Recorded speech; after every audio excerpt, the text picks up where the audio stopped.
कि 55,000 daily Vaser अक्टूबर नवंबर में पक्के होने जा रहे हैं और नेशनल यूथ कॉर्प्स और रहबरे खेल बच्चों की भी रेगुलराइजेशन हो रही है। और जो 8,000 पोस्टें हम डिफ्रीज करके उन्हें भर रहे हैं और ऐसे ही फिजिकल एजुकेशन की भी पोस्टें डिफ्रीज करके उनको भी भरा जा रहा है। कॉन्ट्रेक्चुअल 10+2 लेक्चरर्स पक्के होने जा रहे हैं और कॉन्ट्रेक्चुअल 2014 और 15 के टीचर्स और 18-19 के मेरिटोरियस टीचर को भी रास्ता बना रहे हैं कि उनको किस तरीके से पक्का किया जाए। आज मैं जम्मू कश्मीर के 18 से 45 साल के बीच के नौजवानों की मुबारक देता हूं कि सबसे बड़ी पहली बात तो यह है कि मैंने जम्मू कश्मीर की सरकार से मांग करी है कि जम्मू कश्मीर के नौजवान जिससे 12 सालों में एक भी भर्ती नहीं हुई और नौकरी नहीं मिली है, जम्मू कश्मीर के नौजवान बड़े ओवरेज हो गए हैं, पढ़े लिखे नौजवान, उनकी उम्र बढ़ा करके 40 से 45 और कैटेगरी वालों के लिए 40 से 49 साल की जाए। और इसके साथ साथ मुबारक दे रहा हूं मैं उन नौजवानों को, उन स्पोर्ट्स पर्सन को जिनको नौकरियां मिली है। अपॉइंटमेंट लेटर्स चीफ मिनिस्टर और कैबिनेट मिनिस्टर सी शर्मा जी ने खुद दी है।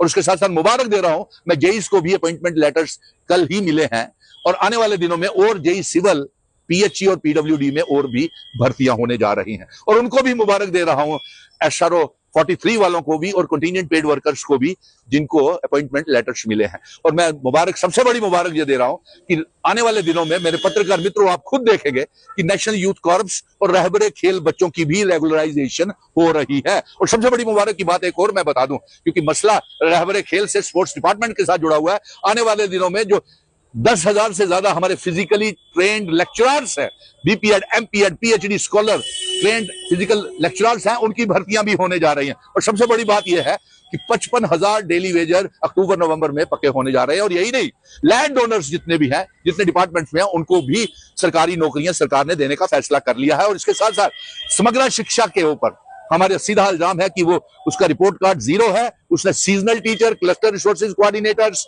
और वोकेशनल ट्रेनर्स को तंग करके रखा हुआ है।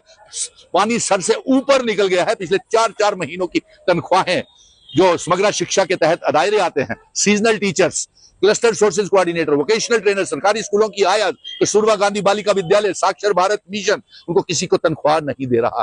और सबसे बड़ी बात यह है कि जो 8,000 पोस्टें हम डिफ्रीज करके उन्हें भर रहे हैं और ऐसे ही फिजिकल एजुकेशन की भी पोस्टें डिफ्रीज करके उनको भी भरा जा रहा है। और इसी साल 55,000 डेली वेजर पक्के हो रहे हैं। और साथ में एक और रास्ता हम निकाल रहे हैं।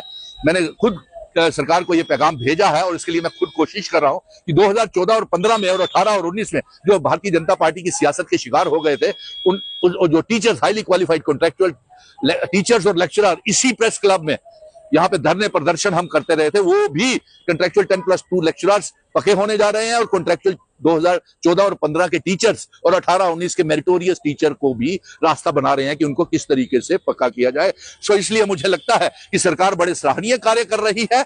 और अफसोस इस बात का है कि मरकज की सरकार रियासत का दर्जा नहीं दे रही, उसकी वजह से हमें बहुत सी मुश्किलों का सामना करना पड़ रहा है। और मैं आने वाले दिनों में जंतर मंतर पे जा करके हम अपनी मांगों को लेकर के धरने प्रदर्शन करेंगे। और आज मुझे इस बात की खुशी है मेरे पत्रकार मित्रों कि जो विजन डॉक्यूमेंट में 5 अगस्त 2019 को लेकर के चला था, रियासत के दर्जे की वापसी, आज तमाम पॉलिटिकल पार्टीज का मैनिफेस्टो, चुनावी मैनिफेस्टो बन गया है रियासत का दर्जा और आर्टिकल 370।